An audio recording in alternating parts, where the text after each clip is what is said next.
the dorm room that kept getting warmer every night. The first night she noticed it, the heat felt like a mistake rather than a message. Early September in Ohio, a Sunday that leaned into Monday, the kind of campus night when cicadas buzz like old streetlights and the dorm's brick walls hold the afternoon sun just long enough to be nostalgic. Isolde Marin unrolled a thrifted rug that smelled faintly of cedar, set two plants on the windowsill like green punctuation, and lay back on the narrow bed under the hum of a fan that tried hard and failed. Sutter Hall, room 412, fourth floor, end of the hall. The radiator beneath the window ticked its polite little ticks. Her phone read 78 inside, while the weather app swore 68 outside. Before we begin, tell me, where are you listening from and what time is it there? The year was 2018. Move-in had been a week of book stacks, cardboard cuts, and names learned in bursts that evaporated by dinner. Isolde's major was urban studies with a minor in printmaking because maps and ink made sense even when people did not. Her roommate, a sophomore transfer named Mairead Klein, arrived with a battered cello case and the posture of someone who had done 3 summers of lifeguarding and was still listening for whistles. Their RA, Bram Delaney, wore a lanyard like a badge and kindness like a habit. The floor smelled like laundry pods and slice and bake cookies. The building smelled like every Midwestern dorm built in the 1970s, a blend of cinder block, old varnish, and the ghost of burnt popcorn. That first night, Isolde pushed the window up 2 inches. The sash stuck, then relented with a groan that sounded like the word careful. She fell asleep to a parking lot lullaby and woke at 2:19 with her neck damp. The fan had not changed. The room had. The little thermometer clipped to her backpack strap said 81. She turned the fan higher. The blades shouted their small capacity. She kicked the blanket down and slept again like a person auditioning for rest. Monday, the heat drifted earlier, 10:47. A wave across her ankles first, then knees, then a slow embrace that felt like a crowded bus in July. She checked the radiator. Cold metal. She put her palm on the cinder block, on the window glass, on the closet door. Nothing from those shapes admitted guilt. Mairead returned from orchestra and set the cello gently on the desk chair. She stood still, chin tilted, the way musicians listen to rooms. "Do you feel that?" she asked. "It keeps getting warmer after midnight," Isolde said. "The building probably overcorrects, day cools down, system lags, night gets weird." Mairead nodded. "I fell asleep during rehearsal last winter in a practice room. Woke drenched. Found out the steam had backfed into a silent radiator. You could hear it in the walls if you pressed your ear." They both pressed their ears to the dorm wall. The cinder block offered a polite shush, the way libraries used to. No steam, no hiss, just the slow drum of a building's heart. By Wednesday, the room was a decision the night kept making. 83 by 1 a.m., 85 by 3. Isolde checked the hallway, cool enough to be a relief. She checked the stairwell, cooler still. In the common room, a girl wearing a sweatshirt that said "Ecology means everything" had her feet tucked under her and a textbook open like a tent. She looked up. "Your floor hot too." "Only ours," Isolde said. "Or only me. Or only when I try to sleep." They laughed because college teaches you to treat weirdness like weather. You comment, you adapt, you set one more fan on the windowsill and call it a life. Thursday brought a storm that argued with the city for hours. A late summer brawl of heat and lightning. The power hiccuped and then recovered. The building hummed. At 2 a.m., the room hung heavy. Isolde slid out of bed, walked to the window, and pressed her forehead to the screen, as if the night owed her an apology. Far below, a maintenance cart whispered along the service road. She saw the driver's hat and his careful hands. She did not see the face. She told herself the heat felt personal only because you cannot argue with a building and win. By Saturday, the temperature games had found a schedule. 9:58, a nudge. 11:30, a hand on the small of the back. 1:12, the sensation of standing too close to an open oven. Isolde began to time her showers like a boxer timing breath. She tried sleeping on the cool tile of the little bathroom. She tried damp cloths on wrists and ankles.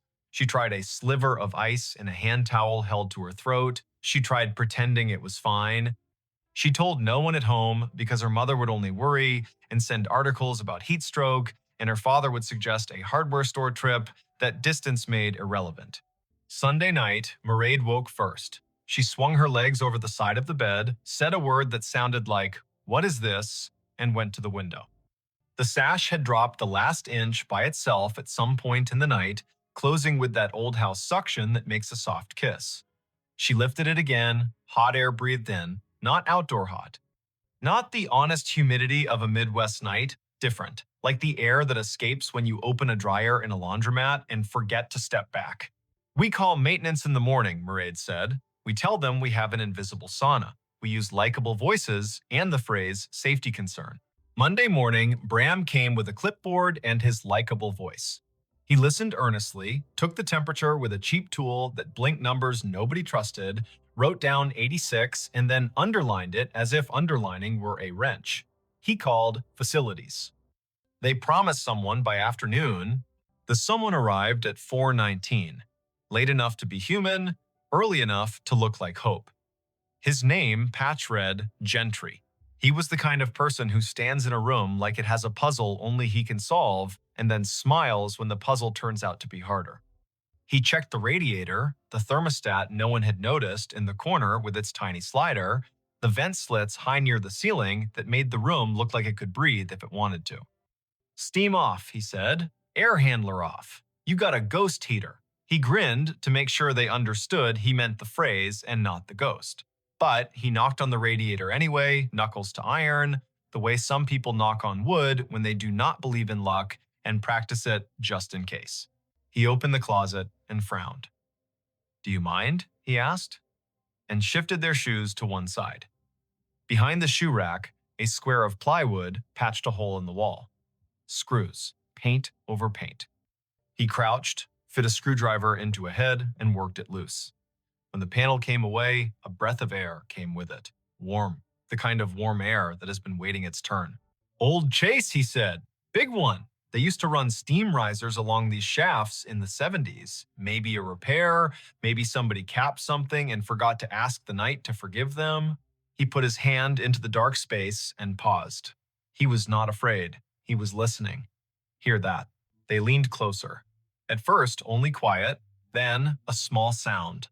Not a hiss, not a vapor whisper. A tick. Regular, patient. Like a metronome a long room away. Gentry nodded. "Thermal something. Or a tenant below you added a pet space heater that thinks it owns the building. I'll trace the chase. I'll talk to the engineers." He put the panel back gently and made a note on his worksheet with a pencil that had been sharpened to the earnest point of a person who still respects graphite. "I will try to fix the physics. In the meantime, get a bigger fan." He winked to soften the fact that bigger fans often just make bigger noise. They bought another fan anyway. They bought clips to hold the window higher. They bought ice in the deli and wrapped it in a towel like a patient. Still, Knight insisted. Isolde began keeping a notebook. It was a habit from a summer job shelving returns. Titles, times, temperatures. Notes that sounded like weather reports written by a poet with a bad sense of humor. The dorm ate the cool at 1:18. The bed felt like a cast iron pan that had forgotten it was retired. I dreamed of a field on fire with no flame. She started staying up with the heat to see if it would reveal its reason. She did readings in the hall where the air felt borderline normal. She ate popsicles and pretended it was study fuel. She took walks at 2 and saw the campus under its other mask. A place of slow bikes and glowing vending machines, and a custodian humming while polishing a floor into a lake. Once she saw Gentry in the stairwell, descending from 5 with a coil of flexible duct over his shoulder like a silver python that had agreed to be helpful. He nodded and lifted one hand without letting the duct slip. "Sleep," he said in the tone of a wish. By the 3rd week, a rumor floated into their floor group chat. Sutter Hall used to be a summer dorm for high school programs and band camps. The heat was leftover rehearsal energy. Someone else wrote that an electrical fire in 1979 had bruised the 4th floor and the building was still shy about it. A person named Quillen in 409 posted a link to an archive student newspaper with a grainy photo of firefighters carrying a hose through a stairwell that looked exactly like theirs. Headline: "Minor fire, major evacuation. No injuries, cause unknown." Mairead, who believed in research the way some people believe in saint candles, went to the library's basement where old newsprint lives. She returned with photocopies that smelled faintly of toner and dust. The story was sparse. Smoke at 3:03, alarms, students in bathrobes on the lawn, the heat source somewhere inside a wall where a maintenance chase ran, repairs by October, reopening with new paint and the same old radiators. She spread the pages on the desk like cards. There, she said softly, pointing to a little box at the margin. Letter to the editor. Student writes that the heat on 4 was getting worse each night before the fire. RA told them to open windows and hydrate. Facilities said everything within normal range. The days were normal. The nights turned the rooms into ovens. Isolde looked from the paper to the cinder block. Sometimes a run of text looks like a hallway and you want to walk down it with a flashlight. She hit the building's history page on the university site. Donors. Dedications. A black and white photo of a ribbon. Nothing about the night warmth that arrived like someone else's breath. At 1:27, the room grew heavy again. As if their research had rung a bell the building had been waiting to hear. The fan jammed the window open, but the heat came anyway. The little thermometer blinked 88 and then surrendered to the idea that numbers, like sleep, sometimes lose track of themselves. Isolde slept badly and woke with a headache that tasted like pennies. On her desk, the notebook sat open to an entry she did not remember writing. The letters were tidy, her handwriting when she tried to look like someone else. She read the line twice, then 3 times. It said, "Open the panel," and the period at the end looked like a door. She waited until afternoon. Gentry had promised to come back sometime, and sometime often arrives when a person steps away for 5 minutes. At 4 o'clock, with the building's light turned down to that late summer amber, she moved the shoe rack again and unscrewed the panel. The dark behind it was not night, exactly. More like the idea of a hallway after the last person has left and turned the lights off out of habit. She lifted her phone flashlight and aimed it into the chase. Dust motes performed private theater. A vertical shaft, maybe 2 feet across, ran up and down like a secret elevator. Patches where pipes had once been. Scars where brackets had caught things. And there, almost directly under the bottom edge of the opening, a flat ledge of old wood with something resting on it. Isolde reached in with care as if the dark could be brittle. Her fingers found the object's corner. Cardboard. The top felt soft, the way paper does when it has been damp and then forced to pretend it never was. She drew it out. A small box that had once been white and now had become a kind of museum beige. On the lid, written in a hand that pressed too light, a word like a name, Juniper. She set the box on the rug and did not open it.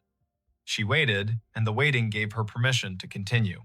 Inside, a stack of index cards tied with string, a folded note, a key on a blue ribbon, narrow as a promise. The note began with, "Dear whoever found this," and continued with the kind of sentences people write when they have been waiting to tell something to a person who will understand. The year at the top of the page read 1979. The signature at the bottom read, "Juniper Vale, Room 4, 16, Sutter Hall." The handwriting leaned to the right, steady as a person who prefers walking to running. "I do not know if I will be believed," it said. "So I am writing this as plainly as I can. Our room is getting warmer each night. The thermometer in our snake plant reads 87 at 3 in the morning. Nobody believes a snake plant. My roommate thinks I am being dramatic. I asked the RA. He said it is just late summer in Ohio. It is not. The heat comes after midnight. It leaves at dawn. The radiator is cold. The vent does not blow. The closet smells like hot iron. I hear ticking in the wall. We are on 4. If you are reading this, maybe you have it too." Isolde felt her own breath echo back from the paragraph. She looked up at the closet door, then at the open chase, as if the words might have leaked. Juniper's note went on, "I work at the cafeteria breakfast shift. I am awake when others are asleep. The heat is a person to me now. It arrives at a time, it stays, it goes. I tried to leave the window open and the sash slid down. I propped it with a book, the book fell, then the window closed by itself. I am not saying a ghost. I am saying something else has a habit here. In case this is useful to you, I am also leaving these. Inside the library's bound journals, someone wrote about a fire on this floor long ago, and then someone else took the page out. I copied what I could before they did. The key is to a storage cabinet in the basement of this building. There are boxes there the staff say are theirs. The key works for the green cabinet that has a dent like a fist. I did not take anything because I got scared. Maybe you will not be. If no one else believes you, I do.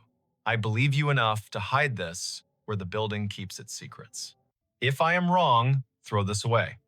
If I am right, find what the staff do not talk about. Do not forget to sleep. That is where your spine remembers its job. Mairead came in from rehearsal and stopped when she saw the open panel, the box, the pages laid like a small altar. She sank to the floor and read with both hands pressed flat against the rug as if to steady the words. We have to find the cabinet, she said, voice quiet like church. We have to ask Bram to not ask questions.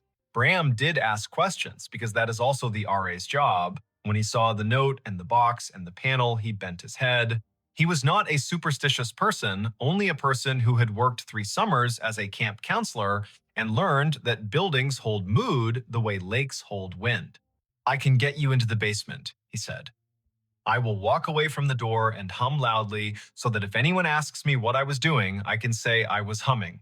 You will be fast. The basement under Sutter was everything a basement should be. Cool as forgiveness, damp as a memory kept by concrete. The hall shone a soft yellow that made everything look like a faded photograph. Green cabinets lined one wall. The third from the end had a dent like a fist. The key ribbon was blue. The lock turned. Inside, cardboard boxes labeled with dates and short phrases. Stack of work orders, Steam archive, fire log, staff do not remove. The handwriting on the labels was neat and stern.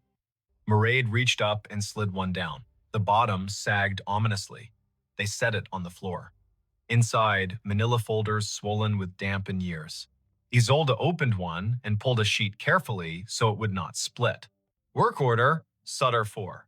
Room 416. Unusual heat after midnight. Radiator cold. Closet warm. Check chase, check riser. She set it aside and pulled another. Work order, Sutter 4. Room 412. Student reports late heat, not present daytime. Housekeeping notes window sash malfunctioning. Recommend maintenance weld stop. Isolde looked up. Weld stop. She imagined a person 40 years earlier thinking a sliding sash a nuisance and telling someone to make it tame. Another folder. Fire log, September. Smell of hot iron. Call at 3-3. Response within 3 minutes. Source uncertain. Damage limited to inside of chase between 412 and 416. Cause undetermined. Recommendation: cap steam riser permanently at basement and roof. Service ticket created. The paper clipped to the recommendation was a receipt for parts and a penciled note reading, done.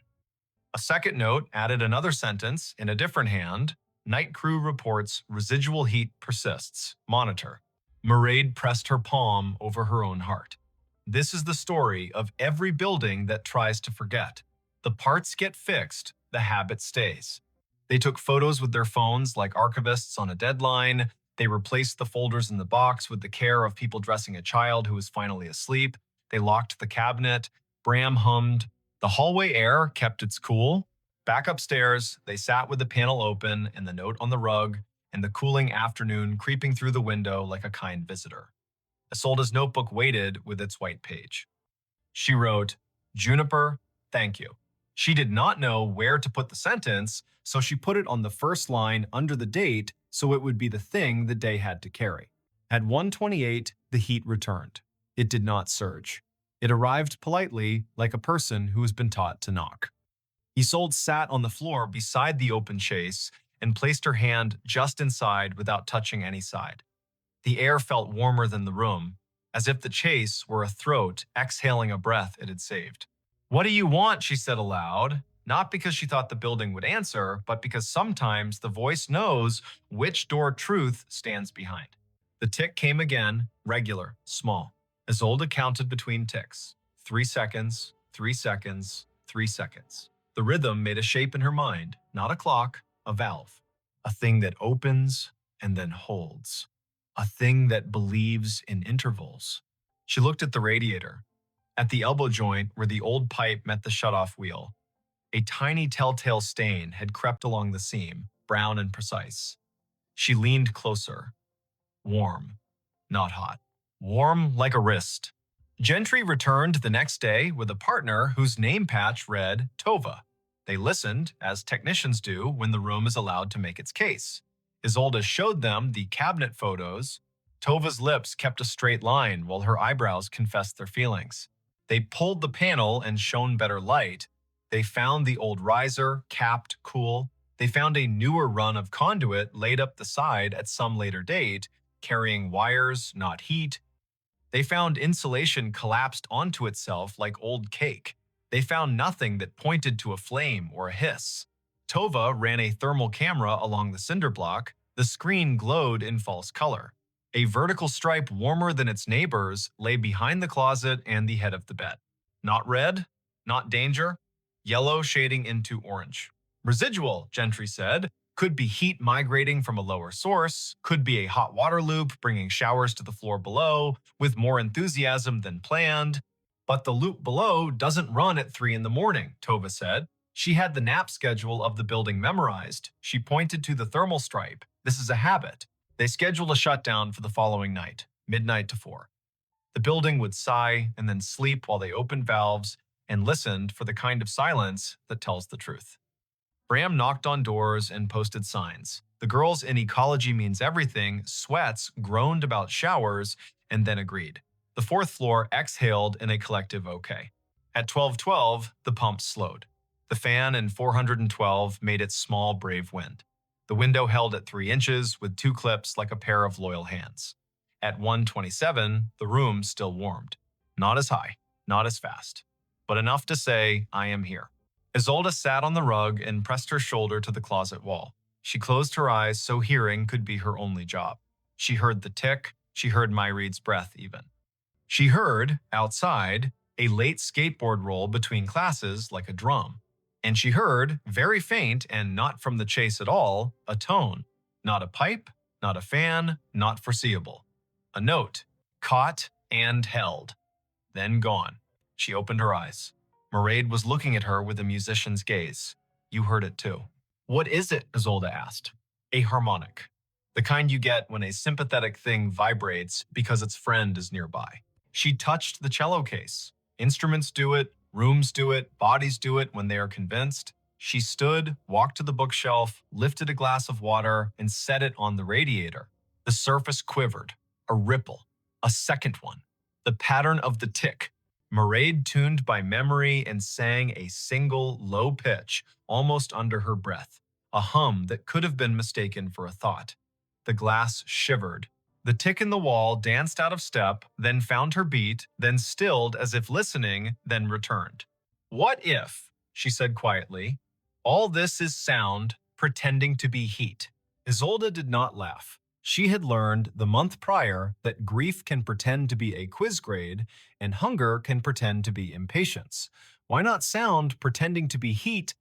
She ran her palm along the cinder block, then placed it flat and left it. A warmth answered. The next day was October 1st. Campus wore flannel and pretended it had always loved cinnamon. Facilities sent an email with the subject line Steam Update that promised further investigation and patience. The 4th floor shared a thread of remedies and rituals. Bowls of ice, mist bottles, wet socks trick, floor naps. No one suggested sage. Someone suggested prayer with a grin that did not deny its usefulness. That night, the heat arrived like a smaller animal. 81, 82, a steady hold at 83. Manageable if you learned how. Isolde placed the glass on the radiator again, turned off the fans, and waited for quiet to settle where it belongs. Mairead sang once, twice, and stopped. The glass's ripples slowed. The tick shifted to the far side of the closet. A draft found her ankles like a cat checking for attention. The room listened back. They made it through October with methods that would have looked ridiculous out of context and were ordinary inside it. They slept with wet towels folded like scarves. They studied in the hall and accepted that their room had been reclassified as a place you prepared to enter rather than a place you lived. They kept the panel off. They learned to say thank you to cool mornings and to say aloud the promise to return before night put its hand on the doorknob.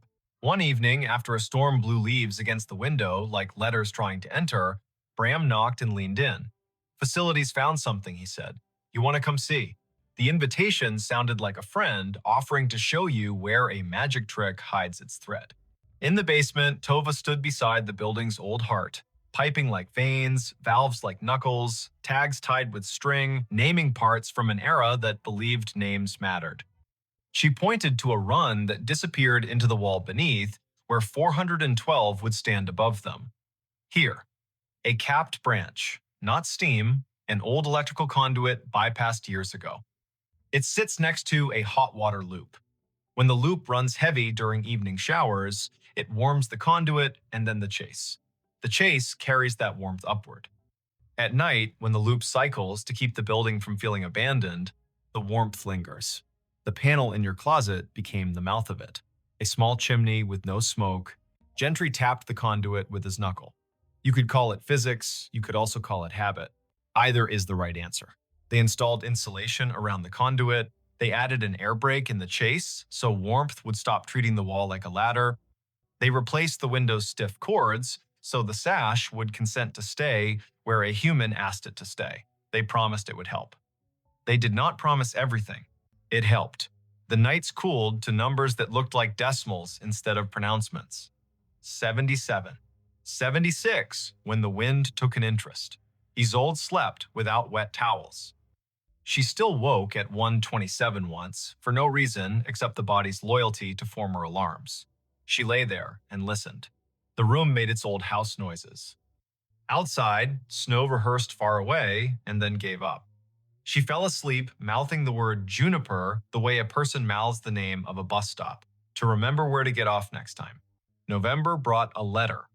Real paper, wiggle of ink, the return address, for a dorm across campus, Reed Hall. Inside, 2 sentences in a tidy hand. "I found your note in the basement box when Bram fetched more tape for door decorations. My aunt's name was Juniper Vale. She lived in Sutter in 1979. I have a photo of her in front of a radiator holding a cup of tea and laughing like the tea was a joke. Thank you for believing her. Signed, Quillen Vale, room 305. Isolde wrote back. She wrote about the cabinet and the boxes and the way the building had tried to forget. Quillen wrote again with a copy of the photo. Juniper looked like someone who would hide a note and trust the future. Hair gathered in a bandana, eyes practicing mischief. The radiator behind her, upright as a soldier that had decided to sit. Finals arrived like weather that had been announced for weeks and still surprised everyone. Mairead spent long hours in the practice rooms, bow rising and falling like a small boat riding out a swell. Isolde finished a printmaking project of 14 little maps of Sutter Hall. She gave the stairwells names. She drew the 4th floor twice, once by day, once by night. She printed in blue and rust. She added a tiny red dot where their closet panel sat like a secret door. She titled the piece, Heat Rises, Then Cool Heads. On the last night before winter break, they propped the door open and played a playlist of songs that sounded like leaving without saying goodbye. Their neighbors drifted in. Cups of cocoa. A plate of cookies that looked store-bought and tasted like grief in the shape of sugar. Someone told a story about a chessboard left in a laundry room that always had one piece moved between midnight and dawn. Someone else told a story about a campus fountain that ran warm all winter like a stubborn rumor. They laughed easily because relief had come. Before midnight, Bram stood in the doorway with his clipboard and a tired smile and said, "Thank you for not setting anything on fire this semester," which is a low bar that feels high after October. Isolde slept early and woke with the feeling of being watched in a kind way. She rolled over and looked at the open panel. The chase breathed a soft, neutral air. She whispered the habit of her thanks the way some people say grace. For the cool, for the note, for the way buildings hold hands with the people who listen. In January, when the term began again and the air cut like paper, the room behaved. The radiator learned its job when asked. The night stopped bringing heat like a dare. The panel stayed off anyway. They left it open not because they liked the view of a dark shaft, but because some doors, once discovered, should not be forced to forget they can open. One night in late February, when snow made a tidy line along the windowsill and the hall smelled like wool and wet boots, Mairead tuned and held a low note the way a person can hold a breath when they want the person across from them to finish their thought. The glass on the radiator did not ripple, the tick did not come. She let the note go, she smiled. Habit broken, she said, and then added, or perhaps trained. Spring came in fits of joy and apology. Sutter Hall turned quiet, then loud, then quiet again. Finals chalked the sidewalks with equations and wishes. On the last afternoon before move-out, Gentry and Tova came by with a work order that did not need signatures. "We are capping the chase permanently," Tova said. "Not the kind of permanent that forgets. The kind that leaves a note for the next person." Gentry nodded at the open panel. "Leave it if you want, we're not offended." He tapped the cinder block once with his knuckle and said, "Thanks for telling us. We need buildings to snitch on us. Otherwise, we fix the wrong things."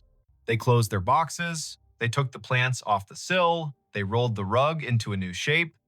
Bram signed their checkout forms with a flourish.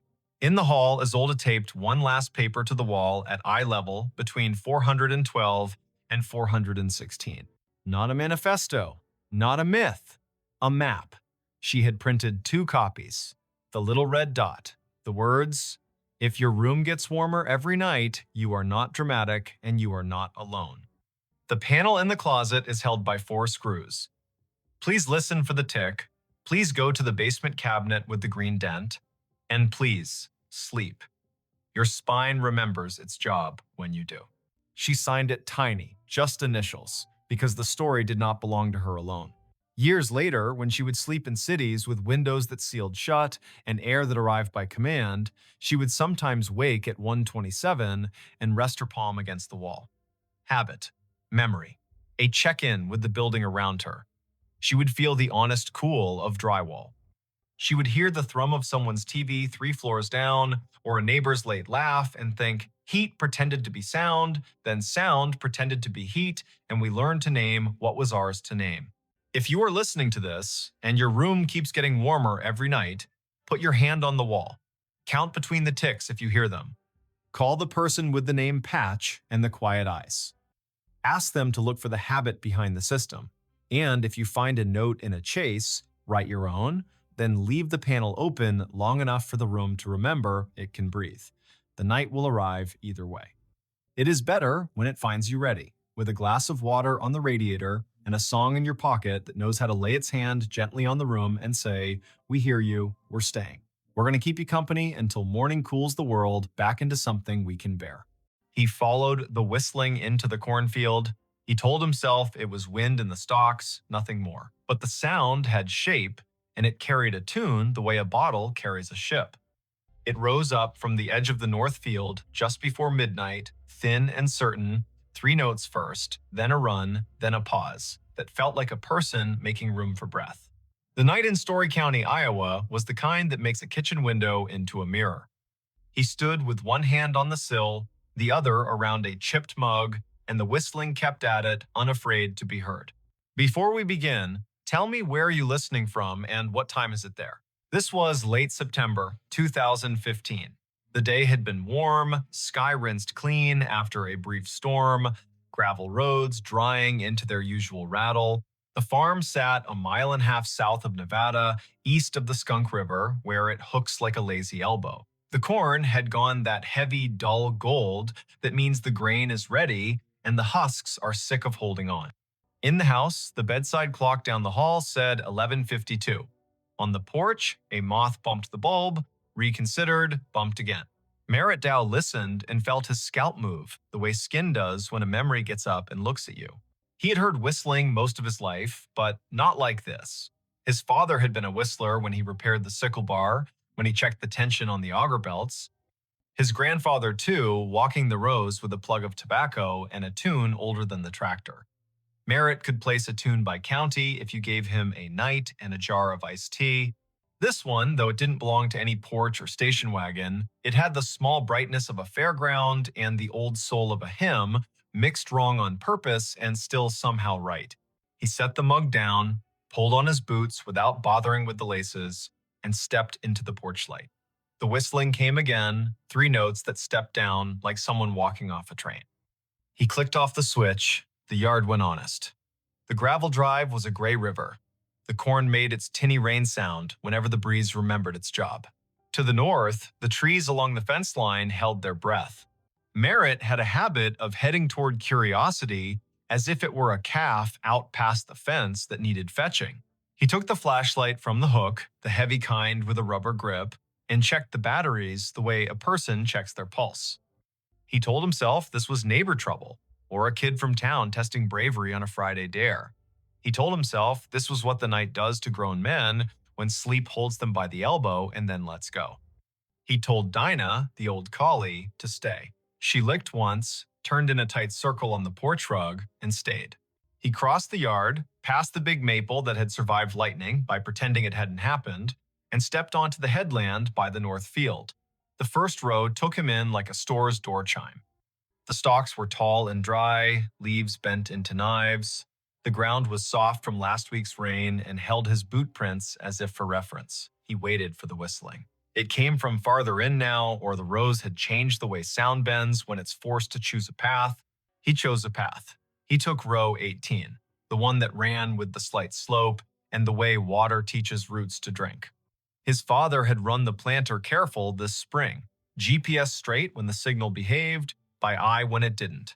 Row 18 should have held like a rail, the stalks pressed against his sleeves. The flashlight beam drew clean wood into the dark leaves, bleaching white, silk like old hair, dirt a puzzle of last year's husks, and this year's pennies of mud. The whistling stopped. He stood still. His breath sounded like someone else's in the mask of leaves. He tasted dust. He listened until listening felt like a rope he had to keep from dropping. Farther north, down toward the low spot by the drainage tile, it started again, only louder, as if the person had turned their head and decided the audience was worth the effort. Merritt moved. 3 rows over, the tram line cut across, a packed strip where the sprayer had gone in June. He took it. The corn arched overhead, leaves flicking his ears. Spiders had slung long theories between stalks. He broke them and apologized in his head. He had walked this ground every day for months, and the ground had said yes like a friend. Tonight, it felt like a cousin, a person who loves you without being sure what to do with you. He reached the low spot. The field dipped and turned its face toward the tile that ran down to the ditch.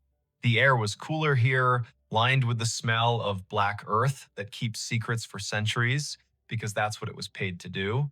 The whistling had gone softer. A trill rose up like someone trying to make light of an apology. Merritt swept the flashlight sideways. The beam caught the blue reflection of something small and glassy. He crouched. A marble. Blue, with a pale ribbon curled inside, half under a leaf. He touched it with one finger and felt the way glass feels when it learned patience waiting inside a pocket for its chance. He stood, and the beam hit another, green this time, lodged at the foot of a stalk. He put them both in his shirt pocket without thinking which pocket meant past and which meant present. "Hello," he said. The field appreciated the effort, if the small answering hush meant anything. He wasn't the kind of man who called out names into a place that did not have names to call back. He was the kind of man who waited and then took one more step, the way you do with cattle that have decided the gate is optional. He took one more step. The ground had a memory. His boots sank an inch, then 2. He pulled up. The mud let go with a sound like a low laugh. The beam found a scuff in the soil that wasn't his. It had rained the day before, a polite rain that brightened the world and left. Tracks should be fresh. This mark had a sharpness to it he didn't like. He aimed the light again. The scuff came to a point. Not deer, not raccoon. A toe of a boot slid sideways and corrected because the body above that boot had decided to remain upright. The field held that story and did not mind telling it. The whistling kept on. It moved east. Merritt moved too, allowing the rows to push him into the old waterway nobody planted because it cost more to argue with a ditch than to go around. He hit the bank and paused. The sound was close enough now to feel the mouth that made it. The slight wet at the end of notes, the breath through teeth. Above the ditch, on the fence line, a scarecrow leaned into the moon like he had been invited. Merritt had dressed him in a flannel shirt in July to keep the birds from laughing outright. Now the shirt's checks looked like an argument. The hat had blown off sometime in August. The stake had a twist in it the way wood does when it was alive and insists on a personality after. The scarecrow whistled. Merritt's body did not move in the way of cartoon men. He did not jump. He did not fling the light so hard the beam went to the stars. He stood, the way a person stands when what he sees insists on being nothing but what it is. He put the light on the scarecrow's painted mouth. The paint was flaked, the smile wrong on purpose. His father's old gloves were nailed to the crosspiece, fingers bent into permanent work. The straw at the neck had learned the shape of wind and refused to unlearn it. The tune came again from behind the scarecrow, clipped by fence wire and field. He played the beam along the fence. This line had been his grandfather's. His father had repaired it across 3 winters, one staple at a time, using a hammer that had bent 100 nails and 100 more. Tonight, a single strand lay loose between posts, a neat cut at shin height made by someone who liked clean work. Beyond the fence, the other place. Neighbors in the country are closer than people in town and farther away. The acreage to the east had belonged to the Kesslers once, then to the bank, then to a man who installed irrigation pivots with a speed that made the county whisper. Then it's Saturday. The pivot circle kept a gargoyle symmetry in the daylight and turned to bones at night. The whistling came from inside that circle, not far, an invitation or a dare. Merritt climbed the fence by habit and dropped into the tall, ragged grass beyond. His flashlight skipped over metal. The pivot tower rose where the corn had been cut early for silage. A ladder led up to a catwalk that had not been used since a summer of drought and cheap diesel. The sky put someone else's stars over everything. Under the ladder sat a cooler the color of a toy, lid askew, ice melted into a cold thought. 2 bottles lay on their sides. The labels had lost interest in staying on. He touched one. The glass was warm, warmer than the air deserved. He called out again, a different word this time. Friend. The whistling answered with the same run of notes. He followed the sound around the base of the pivot. His light found Cobb's nod down to the spindle by raccoons with principle. He found a folding chair with only 3 of its 4 screws willing. He found a playing card gone into the dirt, face down forever. He did not find a person. The corn from the other side rustled, a polite cough. He turned. A taller shadow leaned out from where 2 rows had been pushed apart. The flashlight found denim, boots, the hem of a coat cut square. A hand. The skin had the tint of rural men, year-round, sun-washed, wind-scoured. The fingers were long and still. The hand did not wave. Evening, Merritt said. He stepped closer. The shadow stepped back. The hand slid into the rows, as if hiding from a photograph. The whistling receded down an aisle of stalks, clean and straight as a hallway. He went after it. Later, he would say he never chose to follow, and he would not count that as a lie. The rows insisted. The sound invited. The night did what it always does when a person leaves a safe light and enters a place built to fit bodies only one at a time. It made a mouth and decided whether to swallow or to speak. The field spoke directions in leaves. He followed until the path tried to teach him regret, and his feet refused to be taught. At the heart of the pivot circle, the ground sank another foot. He stumbled once, caught himself against a stalk so dry it cut his palm in a clean straight line. He swore, quietly, with vowels only. The whistling had slowed. It drew out a single note and hung it in the air as if asking him to name it. He named it Unkind. He turned off the flashlight. Dark held him like water does when you slide under and open your eyes. The field went black, then not. The sky had its thin light, the stars arranged their patient omissions. The rows were no longer alleyways, exactly. They were sentences. A breeze moved through and added commas. He stepped forward into a word, then another. The whistling stopped. He waited. He could hear the pivot tower creak, a metal thought adjusting. A truck moved way off on County 18, 3 miles at least. Tires with thick voices, a man's radio too loud in the cab because the night drives its price down for everyone. He waited until the waiting was its own problem. He reached for the flashlight, the beam hit denim again. Close. A shoulder. He yanked the light up and met a face.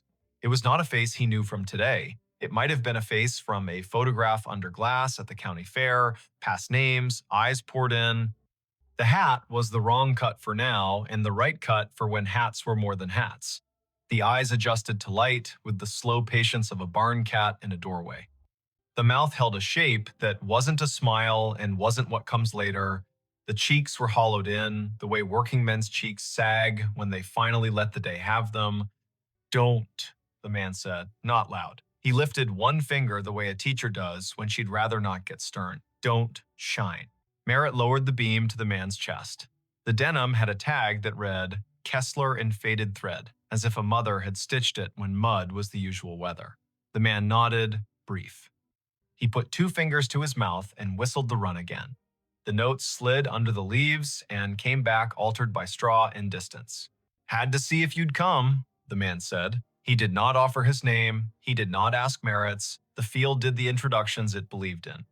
The man tipped his chin toward the north, where the ditch had cut a new curve 2 springs ago, and nobody called the county because sometimes you let water take responsibility for its own choices. Come on, then. They went up Row, across the tram line, down again. Merritt kept the light aimed at boots and dirt the way you aim swear words when children are sleeping in the next room. The man's hands brushed the tassels as he went, leaving no sound. The field learned him and forgot Merritt in the same breath. They crossed into the neighbor's back 40, and the soil changed, darker and more confident. The rows had more to say here. The whistling would come and go like a small animal, checking the air and disliking it. The man stopped at a patch where the stalks had been storm-bent and then righted themselves out of pride. He crouched, hand out, palm down, on top of a flat stone that had no business on this ground. The stone was square. It held an iron ring in one corner. He tapped it. The sound returned like a jar lid. Used to be a storm door, he said. For the root cellar. They built the house up there. He flicked his eyes toward where the stars thinned and the silhouette of a ruined chimney picked its teeth on the horizon. Tornado took it in '54, you know that. Merritt nodded. He had heard the story. The county leaned on that year. It changed the way people believe in roofs. 3 days after, the man said, setting his palm to the stone like a pledge, my brother thought he heard whistling here. We believed him because he was the kind of boy who told the truth, even when it meant he had to walk back and fix something. He followed it. Everybody followed it. Men with boots and women with cakes and ropes and tubs and a feeling of the back of their necks being breathed on. We pulled the stone up. We brought lanterns. It goes under like a snake down there. The cellar does. We didn't find anyone. No boy, no breath, just apples rolling because that's what they do when people die. Things keep their job anyway. We closed it back up. Weather put a shoulder on it. And now, he stopped. The whistling came, this time from under their feet. It rose up through the stone like a trick, thin and mean and a little proud, a tune that went square, then wandered off the edge. The iron ring shook against its socket with a burr. Merritt felt the hair along his forearms ask for a vote. Now, the man said, it calls people here when it's time. He put his hand on the ring. I'm tired of it calling people here who are not me. He lifted. It did not rise much. The hinge had rusted itself into religion. The man looked at Merritt, not pleading, exactly, not persuading. He looked like a person offering you the end of a sentence the world has been running too long. Merritt set the flashlight down on its base and got his fingers under the corner. The stone was heavy-hearted, more weight than mass, the kind of weight that comes from being asked to hold back a story. They lifted together. It rose an inch, then 2. It settled on a ridge of broken brick. The smell answered before the dark did. Apples, old and bitter, work that had gone on without supervision. Cold earth that had kept promises by crushing them. A draft moved across Merritt's knuckles. It took his body down a list to be sure each part remembered what stand means. The whistling ran up inside the gap and out. It had volume now. It wished it had a throat. It would have stopped if someone had blessed the night right then and said, go on to sleep. No one blessed the night. Merritt and the man held the stone a second longer, then eased it down onto a stick propped like a tired knee. The gap held. The dark inside threw itself at their eyes and bounced back, patient. They did not aim the flashlight in, the man would not have it, and Merritt knew enough to trust someone who belonged to a place this much. They listened instead. The whistling ran its tune twice, then twice again, and each time the final note sagged, as if asking someone to let it lie. "Why me?" Merritt asked. He wasn't offended by the question. He wanted a reason that could wear a hat. "You were the one who heard it honest," the man said. "You stayed at the edge of your field as long as you could and still came. Some men run because they want a story to tell about themselves. You came because you wanted to know who to go fetch." Merritt shoved down the part of himself that softened at that. He bent, slid his hand into the gap until his fingertips touched the dirt at the lip. It was cool, the way a basement never loses January. He searched by hand, careful for glass, nothing but pebbles and the slow grind of last century's lessons. The whistling faltered. It shortened itself and became 3 notes, those 3 notes he had heard at the kitchen window, the 3 his father had bent into the radio between ballgame innings, the 3 his grandfather had used to call a dog that never needed calling. He withdrew his hand and stood. The man had his head down, listening as if his bones were the receiving equipment. He began to hum, not the tune, but a harmony low and uninsistent. The whistling slowed. The cellar air came up wetter than before, fouled for a second by something like breath, and then clean. The whistling stopped. They waited a full minute, then another. Merritt counted, slow, as if a child in a tent had asked him to promise monsters were on vacation. The ground under the stone was a fact again. The man let his harmony stop, the notes settling like a bird on a line, and then choosing not to stay. He knelt and pulled the stick, and the stone met its ledge with a sound like a chest closing. "Sometimes," the man said into the calm, "it wanted an argument. Sometimes it wanted somebody from back then to say his name and make a promise. It wanted a mother crying on the dirt. It wanted men with rope because rope makes everyone feel helpful. Not tonight. Tonight you came and you didn't carry any of that. You just listened harder than the field wants you to. That's enough." They stood together in the rows until the night got bored with them and went to do what the night does in other places. The pivot sighed and remembered it had bearings, not opinions.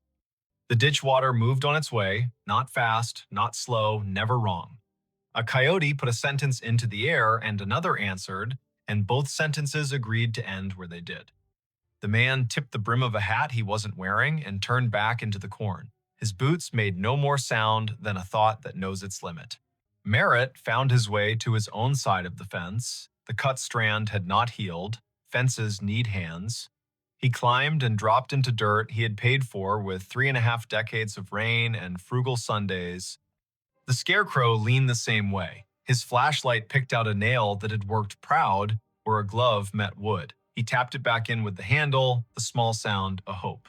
On the porch, Dinah lifted her head and thumped her tail twice. He sat on the steps and watched the sky unspool its last thin silk. The clock over the stove in the kitchen read 1:42.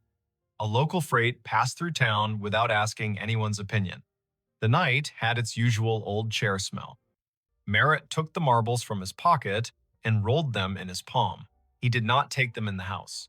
He set them on the porch rail, 2 small moons that decided to belong to weather again. He slept in the chair by the door with the light over the sink left on because he was still old enough to do what his father had done and still young enough to want a reason for it. In the morning, his neighbor from across County 18 pulled into the drive with the casual angle of men who do not use turn signals because everybody already knows where they're going. Otho Vale had the kind of face that had learned to tolerate sunlight and other people's plans. He stepped out, looked toward the north field, then at the porch where the marbles caught the first slant. He paused. "Thought I heard it last night," Otho said, as if they'd been in the same dream and had already agreed on the parts to keep. "I didn't come. I was afraid if I went, I'd bring the wrong thing with me. You go." "I went?" Merritt said. He poured coffee into a cup that had chipped the day his daughter drove away, with her car full and her eyes wider than they had any right to be. He handed the cup down. "There's a stone out there." You know it. Otho nodded. Been there longer than you and me combined. Some things are a door, and some things are the breath you take before you knock. They sat without sitting, Otho leaning on the post, Merritt half on, half off the iron chair that had belonged to his wife's aunt, and squeaked like the first word of gossip. The morning took the night apart and put it away neatly. The field did what fields do after an event. It pretended nothing had happened and invited you to harvest. By 10, the co-op truck rumbled up, the driver wearing the resigned cheer of a man who deals in averages for a living. Merritt walked the headland with him, pointed at moisture readings that lied slightly, agreed to pretend the numbers were written on a blackboard by someone with authority. He did the work. He did it until the work forgave him for wondering what else he might be supposed to do. That evening, he repaired the fence where the strand had been cut. He pulled it tight and stapled it with his grandfather's hammer because you use the tools that know your hands. He hammered in 3 staples and left one in his pocket so the fence would remember there is always one more job and it can't get cocky. He checked the pivot base out of courtesy to the machine. He replaced nothing. He spoke to no one. The sky went red behind weather stacked to the west, Kansas doing its job of sending clouds as if on purpose. For a week, the field behaved. The wind laid down its sheet music neatly. The coupe truck counted out grain like blessings. He slept at the proper times and did not wake to odd hours with the feeling of someone whistling at the edge of his life. The marbles stayed on the porch rail until a grackle knocked one off and it rolled into the peony bed and took up residence there like a kindness. The other slid into the pocket of his jacket and made friends with a nickel and a screw. On the 9th night, just after the 10 o'clock news told its last hurries, he heard the 3 notes again quiet, like acknowledgement, not summons. He walked out to the north edge and stood with his hands in his jacket, listening. The breeze had a bite, the first hard frost would be soon. He unlocked the gate at the lane and left it open for an hour, for no reason at all anyone else would endorse. He closed it again out of habit and walked back slowly, because a person should walk slowly sometimes or the land will feel cheap. He did not go back to the stone unless the sound asked, and it did not. He did, however, leave a small jar on the porch rail next to where the marbles had Saturday. It held nails, the good kind, old, with heads like pennies. Every day when he came home, he put one in his pocket, and every day when he went out after supper, he took one back to the fence line and put it in a coffee can under the scarecrow's torn shirt. Nobody told him to.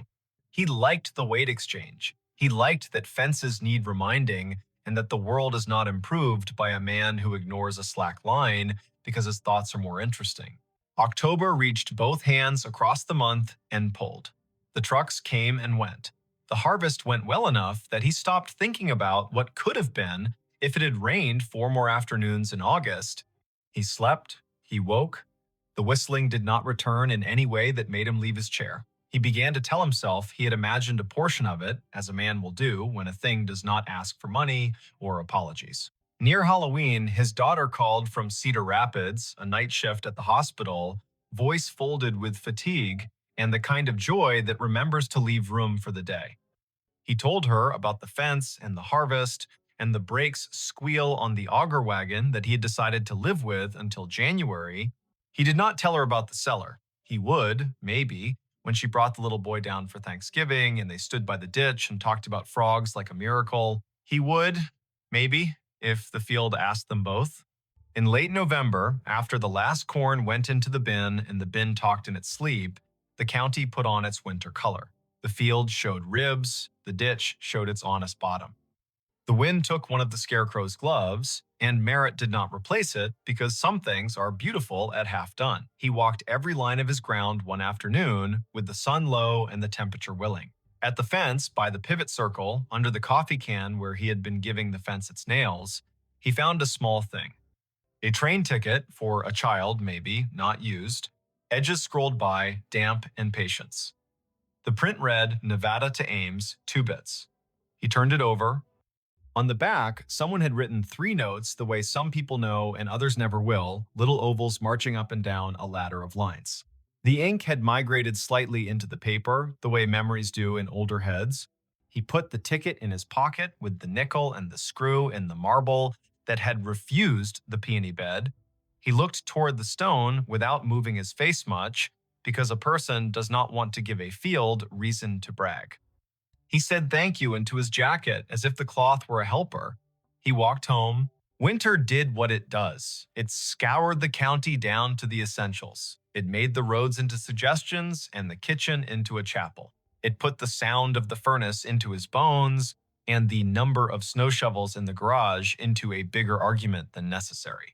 The whistling came once or twice in a blow that turned the mailbox into a hooded thing, and when it did, he stood at the window and let it be. The way you let a neighbor sing one verse of a song you only half like because he is your neighbor, and you hope the reverse is also true. When spring returned, hesitant and then reckless, he walked out to the stone once in daylight. He stood there like a person does when he's about to open a letter he has already read. He put his hand on the iron ring, and the ring chose not to move. He felt only cool metal and the idea of a door. He said the name of the boy he thought must have once practiced whistling there, not loud, not soft. He thanked the man with the Kessler tag for nothing and for everything. He went home and planted, because that is the part of the story a farm writes to remind itself the ending belongs to the ground and the beginning belongs to the same. If you ever hear 3 notes carry clean from a field at midnight, and you are the kind of person who can tell the difference between wind and a message, remember this. The first step into the rose is a promise. Don't make it if you intend to perform yourself for the dark. Bring only your boots, your breath, and your willingness to be the person who will go fetch, not the person who will tell about fetching. Don't shine your light straight into old places unless someone who belongs to them asks you to. Lay your hand flat on what needs closing. When a tune that has wandered too long finds its last note, let it. When a door that has been heavy learns again how to rest, do not hire that door for different work. There are states where cornfields wear their ghosts like belts. There are ditches whose water knows the names people set into it. There are stones that have been held down by weather and held up by stories. There are men who can whistle and men who cannot, and both kinds do well if they listen. And sometimes, in a county that owes as much to wind as to family, a man with a flashlight and an old dog asleep on the porch will follow a tune into the rose and come back, having left something that doesn't need his hands anymore. When he sits down again, the chair will squeak in the key the field prefers. The kitchen clock will softly argue with the refrigerator about seconds. The night will soften him on its slow wheel. The next day, someone will wave on County 18 without lifting a hand, and the answer will come back exactly right. And somewhere beyond the line where 2 quarters meet under a fence, a stone will find it easier to be a stone because 2 men lifted it once, together, and then set it down the way the land asked. The 911 call that came after the funeral. They folded the flag for him at the little brick church on Ellsworth Avenue, and the wind tried to take it twice before the honor guard's hands persuaded it to behave. It was a raw Thursday in late January in a river town in southeastern Ohio, the kind of cold that makes sound travel farther than sense.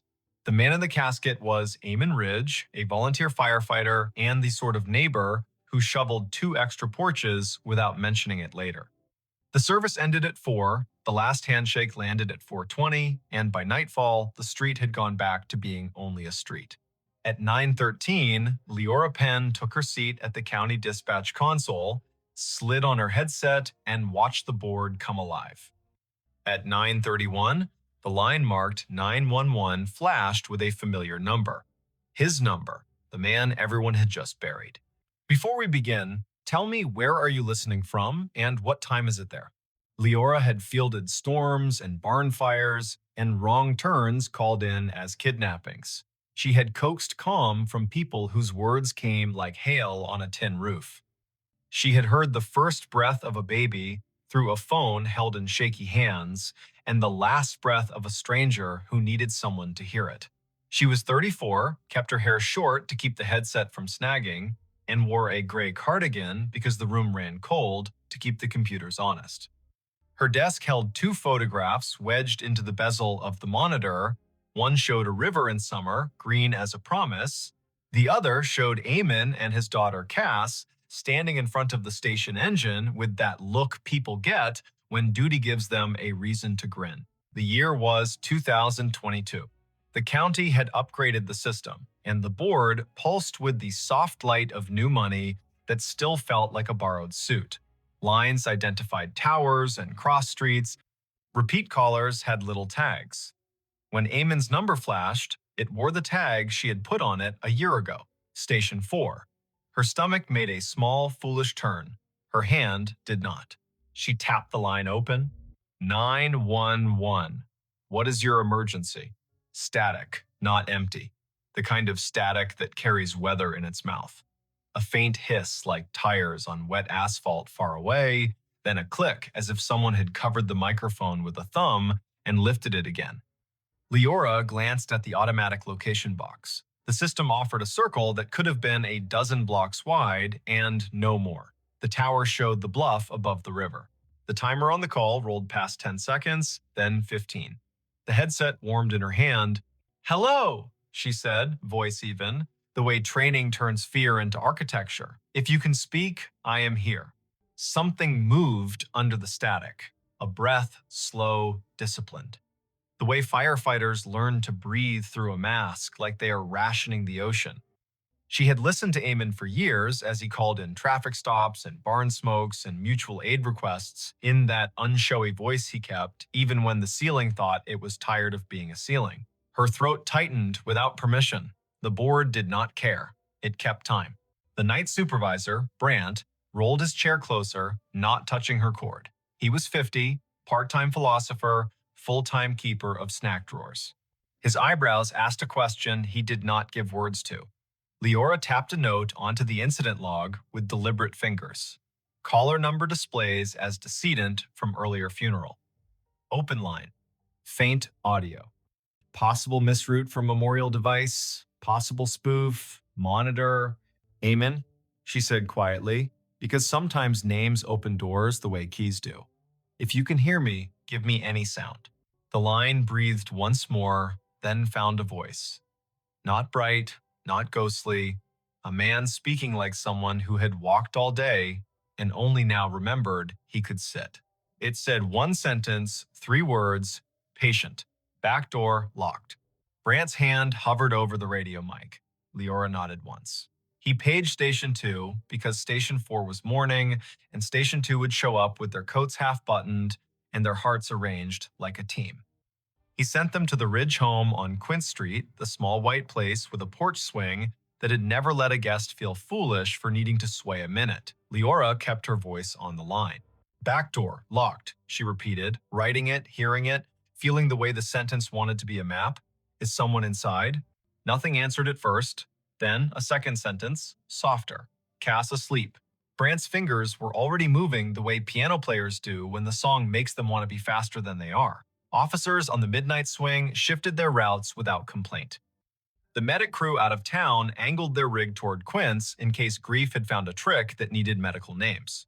Leora sent a quick text to the on-call clergy liaison because the county did not believe in letting families be alone with what they could not name. "Eamon," she said, steady. "We're sending them. Stay with me if you can." The line hissed like rain on a steel roof, and then went quiet. Not the click of a hang-up, the kind of quiet a room makes when a story finally sits down. The call timer rolled to 1 minute, 23 seconds, then stopped. Disconnected, the board told her, cheerful as a toy that believes its work noble. Brandt opened his mouth and then closed it. He reached for his coffee and decided it was the wrong kind of night for coffee and reached for water instead. Leora sat very still for a moment and felt the way adrenaline stands up in your body and refuses to sit until you give it a task. She gave it the task of listening. The lines danced with ordinary need. A possum in a kitchen. A husband who had cut his hand on a jar. A neighbor who had heard a window break and then realized it was the television. Her hands did their work. Her ear held a room for the line that had gone quiet. Officer G. Park radioed in first. Voice crisp. Tires crunching on salt in the street. Unit 3-1. Quince Street. Back porch light on. Back door indeed locked. Copy request to knock. Copy, Leora said, hearing her own voice make simple shapes. Proceed. There are knocks that sound like questions and knocks that sound like the start of a fight. Officer Park knocked like a person who is played in a string quartet. Firm, meticulous, willing to wait between knocks. Leora heard the long, thin silence on the open radio channel that means everyone has decided to breathe in sync. A porch swing creaked, whether from wind or memory. Then Park again, softer. Visual on subject in living room. Teen. Asleep on couch. Television on mute. No visible distress. We are making entry.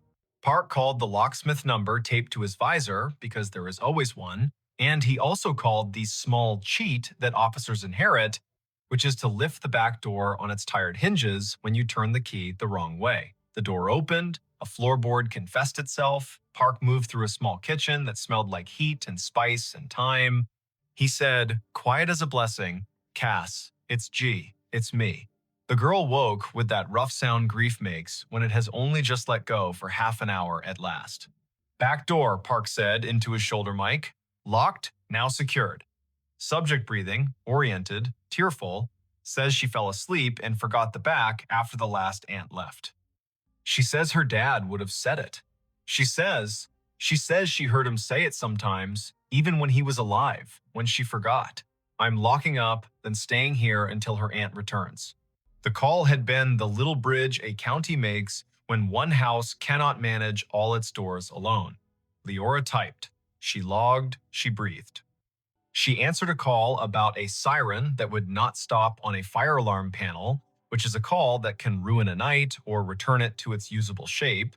She told Brant she needed 30 seconds, stood up from her console, walked to the stainless sink by the break room door, and washed her hands as if she had been in a kitchen that required respect. At 10:48, the line lit again. Same number. The board did not know how to feel about that and chose its usual indifference. Leora took it. 911. A voice lives inside a headset after a while. The nerves learn routes, the body decides where to keep the sound. The phrase came through low and clear. Basement. Pilot light. She did not hesitate. She sent the fire crew already on Quince next door. She told Park. She told the aunt, who had come breathless from her own house 3 blocks away, that they were going down the cellar stairs for the little square of flame that keeps a winter from doing more harm than good. She heard Cass in the background say, without fright, he always listened to the furnace like it was trying to tell him a joke. Engine 3 called in. Pilot light out. Gas smell minimal. Windows open. Relit. Carbon monoxide monitor registers safe. A firefighter Rowe, who had once done stand-up for exactly 2 open mic nights, and then decided his comedy belonged in the bay with his coworkers, added gently, whoever called this in has good ears. The board calmed. The town kept its little noises. The river told the ice what to do, and the ice obeyed or not. Leora's shift slid past midnight. At 1:19, she poured tea she did not want and drank it because warm things are a kind of law. At 1:40, an old man reported a woman knocking on his side door asking for a light, and she sent Park and his partner again, and it turned out to be a neighbor who had locked herself out, and they laughed about solutions and did not mention grief, so it would not be tempted to take that house too. At 2:19, when the dispatch room feels like a lighthouse that forgot whether the bay is wide or just an eager creek, the line lit a 3rd time. Leora did not say amen out loud. She let the humanities teacher voice in her head that once told her names have heft say it for her. 911. This time, the sentence was longer. Not elaborate, not difficult. The kind of sentence men say when they've spent their lives making tool lists. Check the pan on the back burner. Leora's fingers moved before she could tell them to, and 10 seconds later, Park said on the radio that a pan of oil sat glowing on the stove, forgotten by a cousin who had come bearing food, and then wept, and then gone to call another cousin and set the phone down on the porch rail. Park killed the burner, slid the pan onto a cold eye, and said, "Tell whoever's on that line thank you again." She said, "I will," and understood how inadequate that was, and also how there is no better sentence at 2:20 in the morning when a house has been held upright by 2 extra words spoken by a man with no air left to push them. By dawn, the calls had slowed to their usual winter trickle. The board made its little satisfied beeps. The shift change crept near. Leora printed the overnight logs for the lieutenant in charge and set them in the bin with the neatness of a person who believes paper is a form of kindness. She took off her headset, set it on the hook, and let her neck decide it had been a stiff night. On her drive home, the river looked like a sheet of hammered tin under a sky that had not yet decided whether to blush. She stopped at the corner store for milk and oranges. The clerk rang her up and asked if she had been at the funeral, because everyone had been at the funeral, even if they had not parked their bodies in a pew. Leora said yes, and the clerk said he had known Eamon since they were boys, back when the river took two boys and gave back one, and how the one who came back had never raised his voice again unless it was to make a frightened kid laugh in a smoky basement. Leora listened. The clerk put 2 extra oranges in her bag, the way men do when they feel the night reach its hand into the room and cannot keep all the light from leaving. She slept until noon and then sat in her kitchen with the radio low and the blinds open to teach the afternoon how to behave. Her phone chimed with a message. It was Cass. Leora had given her number to the aunt without thinking, and nothing about this felt like a boundary violation now. The message was a picture of a backdoor lock and a caption. He did it again, thank you. She replied, you did it. He reminded, that is a team. Cass sent back a heart in the color teens choose when they mean it and do not want to seem silly. Word traveled without gossip's teeth in it.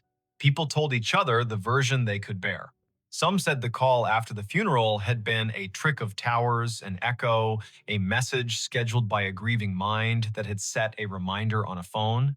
Some said Eamon was still doing his rounds, making sure pilot lights and pans behaved. The chaplain said he did not know the mechanics of it and did not care, that love gets to serve in whatever uniform it likes.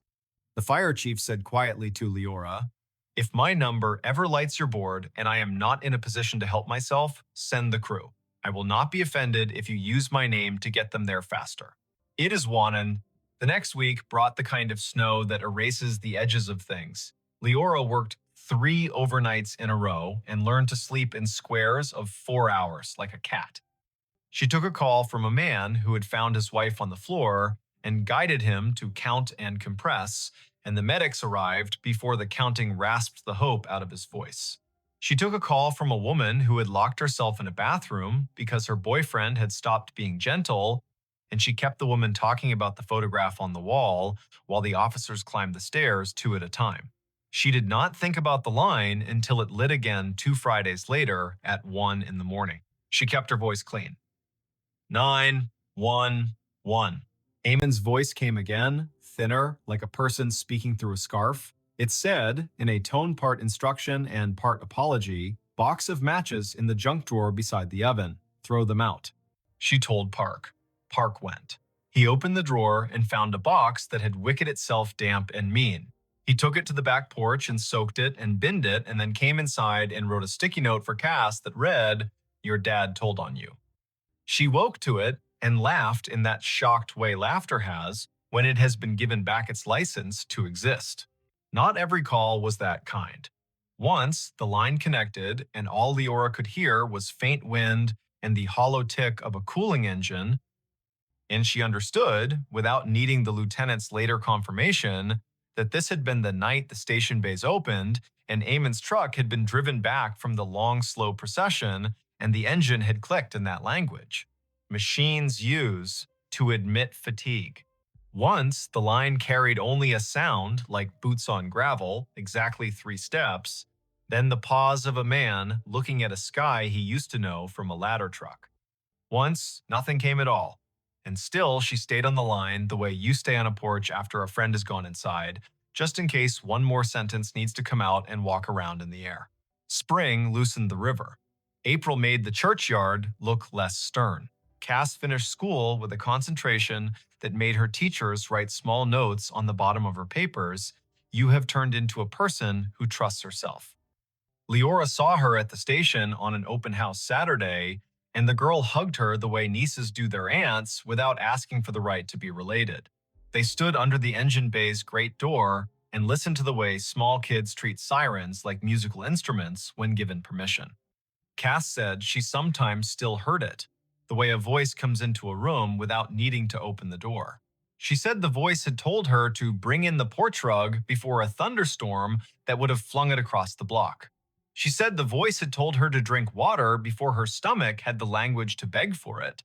"What do you think it is?" she asked, not demanding that it be a ghost or an algorithm. "I think you live in a county where people answer one another when called," Leora said.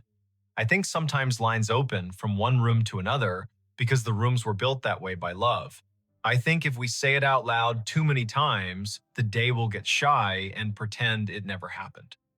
And I think your dad trained his whole body to go when someone needed a sentence, and I do not know what training looks like later." Thanks for watching Allen's To Help Pray. Cass nodded as if she had been offered advice about lifting with her legs, not her back. She put her hands on the engine's bumper like a kid checking the pulse of a whale and whispered thanks in the dull shine where she thought it might carry. The last call came in July, on a night that smelled like cut grass and the electric promise of storm. The board was quiet. Brant had his feet crossed at the ankle, the way he did only after midnight when the county behaved. The line lit. Leora took it with the care of a person accepting a candle in wind. 911. There was no static, no breath, only a single word, perfectly ordinary, soaked in a patience she would remember until the last hour of her life. Enough. "Enough what?" she asked. Back straight, pencil ready. The word came again, a thought set gently on a table. Enough. Then a long exhale, the temperature of a day in which someone has put down a tool they are proud to have used and is ready to wash their hands. She typed the word. She did not send units. She did not mention it to Brant until the end of the hour, when she said it out loud the way you say a number twice to make sure you got it right. He nodded. He threw a cough drop to her like a baseball, and she caught it and laughed because bodies insist on living. There were no more calls after that. The system reassigned numbers as systems do. The board forgot how to glow with that tag.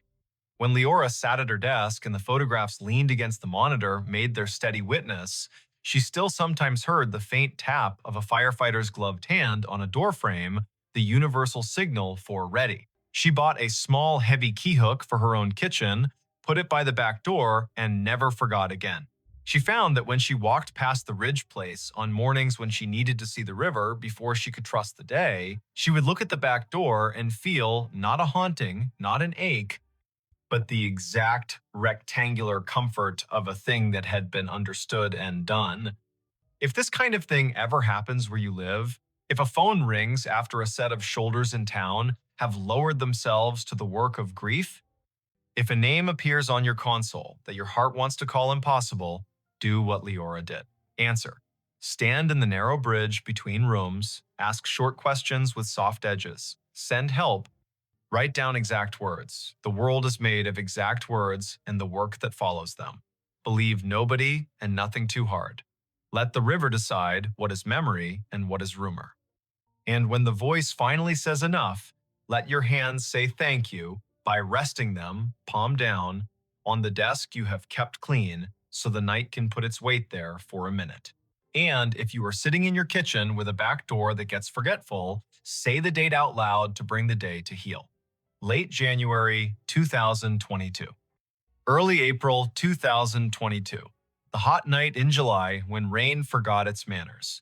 Say the town's name so it will remember it has one. Say Amen. Say Cass. Say Leora.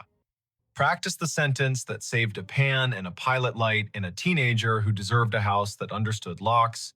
Back door locked. Then lock it, then sleep. The county will keep its watch. The river will balance its own ledger. Somewhere, a dispatcher you will never meet will lay a pencil down on a pad with a line drawn through the last open box, a small, perfect check that means this part of the night is finished and the next part may begin.